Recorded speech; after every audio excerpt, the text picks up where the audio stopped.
कोई फेंक रहा था पत्थर तो कोई तोड़ रहा था गाड़ियां। कई घरों और दुकानों को निशाना बनाया गया। पथराव हुआ, डीसीपी पर कुल्हाड़ी से हमला किया गया।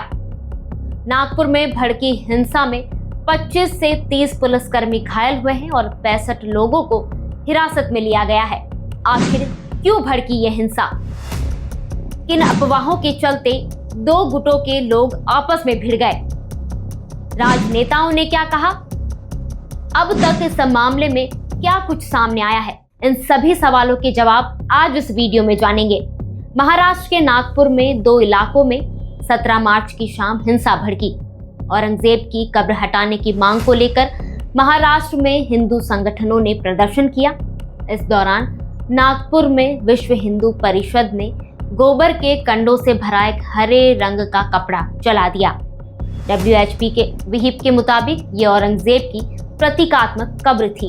इस घटना का वीडियो जैसे ही सोशल मीडिया पर वायरल हुआ, देर शाम 7:30 बजे नागपुर के महाल इलाके में हिंसा भड़क गई। इसके बाद पथराव और तोड़फोड़ शुरू हो गई। उपद्रवियों ने घरों और दुकानों को निशाना बनाया, सड़क पर खड़े दर्जनों वाहनों में तोड़फोड़ की, फिर आग लगा दी।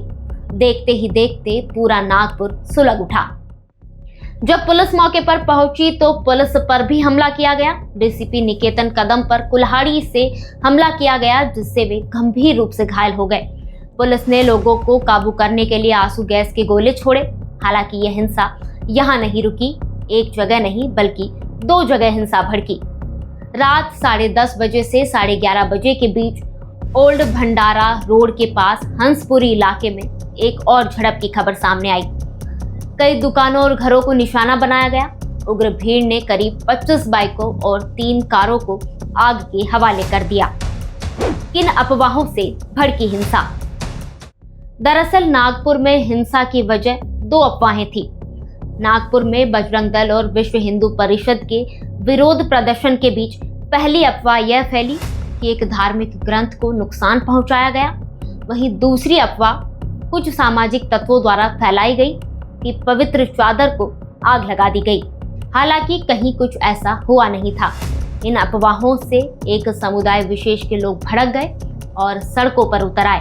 लेकिन जैसे ही अफवाह फैली, पुलिस अलर्ट हो गई कि माहौल बिगड़ सकता है। हुआ भी कुछ ऐसा ही। महाल में पत्थरबाजी हुई। इसके थोड़ी देर बाद हंसपुरी इलाके में भी हिंसा भड़क गई। हालांकि कार्रवाई के बाद स्थिति नियंत्रण में आई।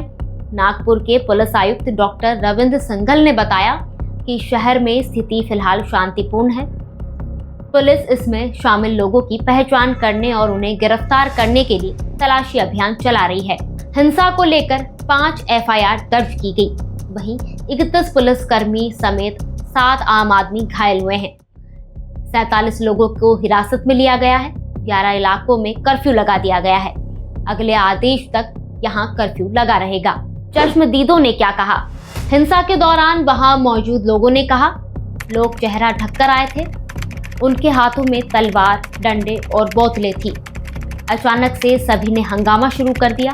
घरों पर पत्थर फेंकना शुरू हुआ। दुकानों में तोड़फोड़ की गई। इसके बाद गाड़ियों के शीशे तोड़ने लगे और उनमें भी आग लगा दी। राजनेताओं ने क्या कहा? नागपुर के महल इलाके में जिस प्रकार से तनाव की स्थिति निर्माण हुई, ये बहुत ही निंदनीय है। जिस प्रकार से कुछ लोगों ने पत्थरबाजी की है, पुलिस पर भी पत्थर फेंके हैं, ये बिल्कुल गलत है। मैं स्वयं इन सारी घटनाओं पर नजर रखकर हूँ। मैंने पुलिस कमिश्नर को ये कहा है कि कानून व्यवस्था बनाने के लिए जो भी कड़े से कड़े कदम उठाने की आवश्यकता हो उठाए जाए और शांति को बनाया जाए। अगर कोई दंगा करता है, कोई पुलिस पर पत्थर फेंकता है, कोई समाज में तनाव निर्माण करता है, तो ऐसे सभी लोगों के ऊपर कड़ी से कड़ी कार्रवाई की जाए। नागपुर हिंसा का मामला विधानसभा में भी उठा। महाराष्ट्र के डिप्टी सीएम एकनाथ शिंदे ने इस हिंसा को साजिश बताया। प्लानिंग के तहत हिंसा को अंजाम दिया गया। एकनाथ शिंदे ने कहा कि जो लोग भी इस हिंसा में शामिल हैं, उन्हें बख्शा नहीं जाएगा। उन पर सख्त एक्शन लिया जाएगा। जो भी समाज कंटक जिन्होंने पुलिस पर हमला किया है, आम जनता के ऊपर हमला किया है, माँ बहनों पर अत्याचार किया है, पेट्रोल बम फेंके हैं, पत्थर फेंके हैं, हथियार से हमला किया है, उनको बिल्कुल महाराष्ट्र में बिल्कुल माफ नहीं किया जाएगा। हमारी महाराष्ट्र सरकार की भूमिका है या महाराष्ट्र में अमन शांति कायम बनाए रखने का काम है, और इसलिए मैं जनता से भी अपील करूंगा कि पुलिस अपना काम कर रही है। पुलिस सख्ती से गुनाहगारों को जो समाज कंटक है उनसे पेश कर आएगी, उनको कड़ी कार्रवाई करेगी, लेकिन पुलिस को भी जनता ने सहयोग करना चाहिए, यह भी हमारी अपील है। वहीं केंद्रीय मंत्री प्रहलाद जोशी ने कहा, See, government is handling a situation very well, and why this burning, all such things, they should do it. It is not.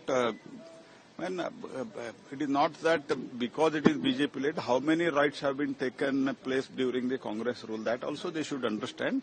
It is not this party or that party. Whoever has done wrong, government of Maharashtra is taking action. Chhaava movie जब से आई है तब से औरंगजेब का मुद्दा गरमाया हुआ है। हिंदू संगठन औरंगजेब की कब्र हटाने की मांग कर रहे हैं। 3 मार्च को महाराष्ट्र के सपा विधायक अबू आजमी के बयान से ये मामला और ज्यादा बढ़ गया। उन्होंने कहा कि हमें गलत इतिहास दिखाया जा रहा है। औरंगजेब ने कई मंदिर बनवाए, मैं उसे क्रूर शासक नहीं मानता। आरोप लगे कि आजमी ने शिवाजी महाराज और संभाजी महाराज पर अपमानजनक टिप्पणी की।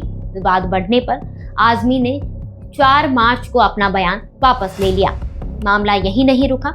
उत्तर प्रदेश के मुख्यमंत्री योगी आदित्यनाथ ने भी उत्तर प्रदेश विधानसभा के बजट सत्र के दौरान आजमी के बयान की आलोचना की।